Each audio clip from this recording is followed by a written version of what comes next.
j'espère que tu vas bien ce matin. J'espère que tout comme moi, tu as la rage, cette rage d'aller vers la réalisation de tous tes projets. Aujourd'hui, on va parler de quelque chose de crucial. Les fêtes sont en cours. Imaginez-vous que pendant les fêtes de Noël et de fin d'année, il existe deux catégories de personnes. Ceux qui décaissent leur argent pour faire des achats en ce qui concerne les équipements de Noël, de fin d'année, les vêtements, les ustensiles, les cadeaux, les jouets, ainsi tout ce qui va avec. Et de l'autre catégorie, on observe ceux qui encaissent l'argent dépensé par les autres. Et ce qui est plus choquant, c'est que c'est ceux-là qui n'ont pas assez d'argent qui dépensent le plus pendant cette période. Je ne dis pas qu'il ne faut pas dépenser. Ce que je dis ici, c'est que si tu n'as pas assez d'argent, ne dépense pas. Au lieu d'être dans la catégorie de ceux-là qui décaissent de l'argent, sois plutôt dans la catégorie là de ceux-là qui encaissent. Arrange-toi à te construire une fondation financière solide avant de dire que tu vas dépenser de l'argent. Mais en fait, j'ai fait cette remarque. Attends, comment une personne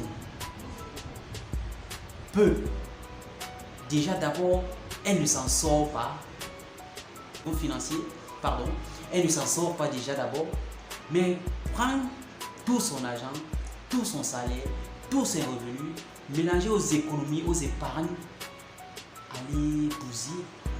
Et ceci pour qu'en janvier, en février, pour les mois qui vont suivre, ces personnes-là soient comment? Malheureuses. Si tu n'as pas assez d'argent, ne dépense pas.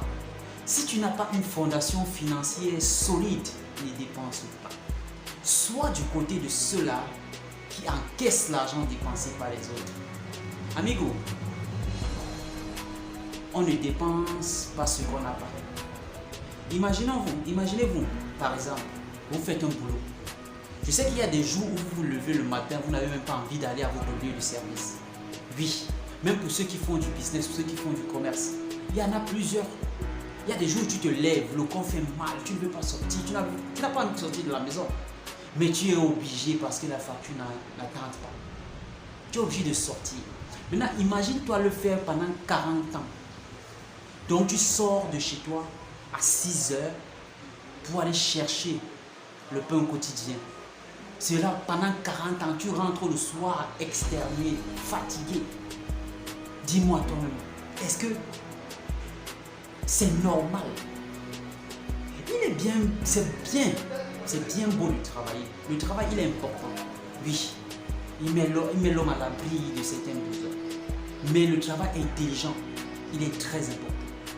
Arrangez-vous à travailler, à vous sacrifier pour un certain nombre de temps, à éliminer la satisfaction immédiate. Parce que c'est ça qui nous met dans les problèmes. C'est cette satisfaction immédiate qui fait en sorte que on subit.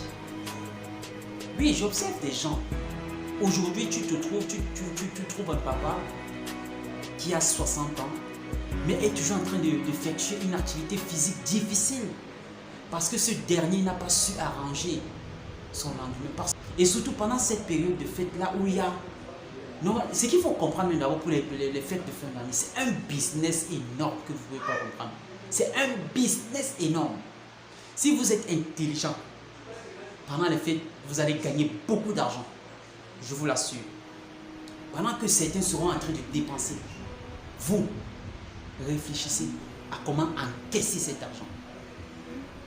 Vous voulez vivre heureux, vous voulez un jour sortir la tête de l'eau, c'est maintenant que vous allez bâtir votre fondation solide, une fondation financière solide. C'est maintenant.